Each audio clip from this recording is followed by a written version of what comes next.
বলছি আমার ছেলেটা পড়াশোনা করে বলছে চাকরি করবে, কিছুতেই চায়ের দোকান খুলতে চাইছে না। আপনি প্লিজ কিছু একটা ব্যবস্থা করুন। আমাকে ভোট দিন, আমি ঠিক করে দেবো। দাদা আমাদের গ্রামে জলের খুব সমস্যা।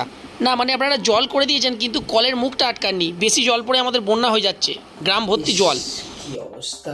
আচ্ছা আমাকে ভোট দিন, আমি ঠিক করে দেবো। কলটাকেই তুলে দেবো। এই শালার নেতা, আমি এদিকে। ও হ্যাঁ বলুন। আমার বউয়ের সঙ্গে টানা 1 ঘন্টা ঝগড়া হয়ে সব মিটমাট হয়ে যাচ্ছে, আমার ভাল লাগছে না। আপনি প্লিজ যদি 1.5 মাস 2 মাস ঝগড়া হয় এরকম ব্যবস্থা করুন। কি করবো বলুন? আমাকে ভোট দিন, আমি ঠিক করে দেবো। এই চা দে তো, অনেকক্ষণ চা খাইনি। দাদা এই লোকটা আমার ছেলের চাকরির জন্য টাকা নিয়েছিল, আপনি প্লিজ একে শাস্তি দিন, আপনি প্লিজ। আরে কাকে ঢুকতে দিয়েছিস? একে একে কি করতে ঢুকতে দিয়েছিস? একে বার কর, বার করে দে, বার করে দে, বার করে দে। ঠিকঠাক প্রশ্ন করছে, বার করে দে। দাদা শুনুন। চাটা দে। দাদা ও দাদা আমার পায়খানা হচ্ছে না, কি করব? আমাকে ভোটটা দিন, আমি সব ঠিক করে দেবো।